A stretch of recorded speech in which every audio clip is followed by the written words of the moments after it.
कमाऊ पिता बोझ नहीं होता, पर बिना माँ के पिता बोझ बन जाता है। बाबूजी बार बार बेटे के कमरे की तरफ देख रहे थे कि वो ऑफिस के लिए निकले तो दो बातें करूं। जैसे नितिन कमरे से निकला और बैठकर जूते मोजे पहनने लगा, बेटा नितिन क्या ऑफिस जा रहे हो? नितिन ने कोई उत्तर नहीं दिया तो वो दोबारा हिचकिचाते हुए बोलो, वो मुझे कुछ कहना था। अब कहते हुए अच्छा तो नहीं लग रहा कि एक बार बेटे से फरमाइश करे, क्योंकि बच्चे पिता से फरमाइश करते हैं तो कोई बात नहीं, पर पिता बेटे से तो समझ में नहीं आ रहा, कैसे कहूँ? नितिन चिढ़ते हुए बोला, पापा जूते मोजे पहनकर सोने तो नहीं जाऊंगा। आपकी तरह मुझे उतना आराम कहाँ है कि दिन भर घर में बैठे और सब कुछ सामने मिल जाए। देख तो रहे हो कि तैयार हो रहा हूँ तो दफ्तर ही जाऊँगा, और मेरे बोलने से कौन सा आप रुकेंगे? जो कहना था साफ साफ कहिए, मेरे पास वक्त नहीं है। वो ठहर ठहर कर बोलते, बेटा अब कैसे कहूँ, तुम्हारी माँ रहती थी तो मैं तुम्हें इतना तकलीफ नहीं देता।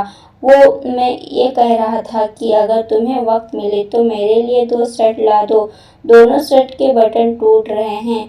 तुम्हारी माँ रहती थी तो लगा देती थी, और वो शर्ट इतने पुराने हो गए हैं कि हर रोज वही पहनकर बाहर निकलता तो जान पहचान वाले टोकते हैं। तभी उधर से बाबूजी की बहू नीलम आई और बोली, बाबूजी आप हर समय इसी ताक में रहते हैं कि ये जल्दी में हो तो कुछ फरमाइश कर दूं, तब तो इसे पूरा करना ही पड़ेगा। आप तो ऐसे कह रहे हैं जैसे माँ जी के जाने के बाद हम आपका ख्याल ही नहीं रखते हैं।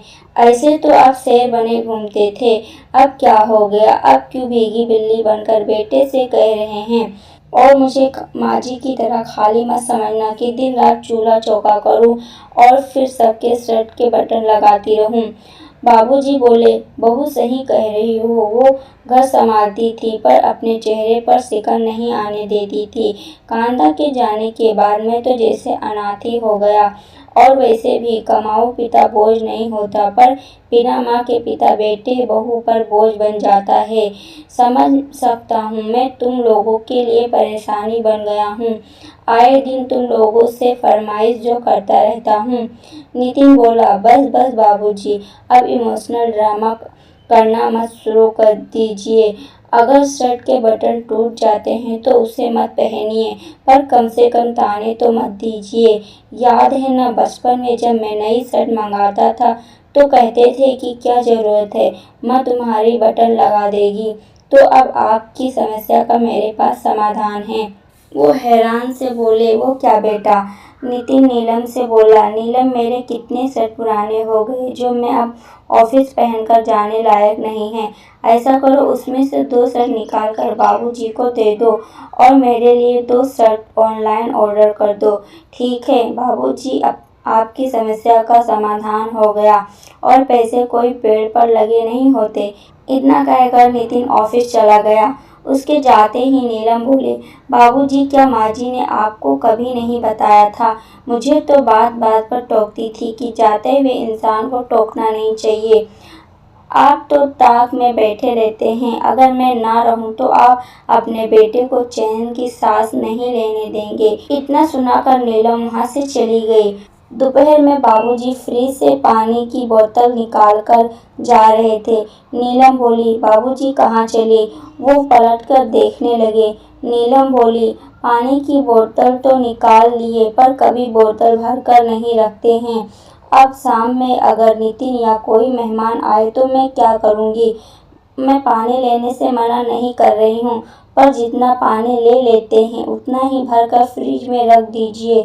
बाबूजी चुपचाप एक बोतल पानी भरकर फ्रिज में रख दिया और अपने कमरे में चले गए। शाम में उनका मन अकेले नहीं लगता। पत्नी को गुजरे हुए अभी साल लगा है, पर जीवन जैसे बोझ लगने लगा है। यही घर था जब आते जाते उनकी पत्नी उनका हालचाल पूछती और चाय पानी देती रहती थी। अब तो बिना 2 बातें सुने पानी भी नसीब नहीं होता था। क्या सच में पत्नी की मृत्यु के बाद एक वृद्ध व्यक्ति बच्चों के लिए बोझ बन जाता है? बाबूजी को तो कुछ ऐसा ही महसूस हो रहा था। शाम होते ही बाबूजी कि छोटे बच्चों की तरह घर से भागना चाहते थे। जैसे ही वो बाहर निकलने लगे, नीलम आई और उनकी तरफ 2 शर्ट फेंकते हुए बोली, लीजिए बाबूजी, ये दोनों शर्ट रख लीजिए और जिस शर्ट का बटन टूटा है उसे कामवाली से कहकर ठीक करवा लीजिएगा। शायद उसे आप पर दया आ जाए, क्योंकि मुझसे ये सब काम नहीं होगा। बाबूजी चुपचाप खुशी से एक शर्ट को खूंटी पे टांग दिया और दूसरी को पहनकर बाहर पार्क में अपने जैसे कुछ वृद्ध व्यक्तियों के साथ बैठने चले गए और वहाँ उनका मन हल्का हो जाता था।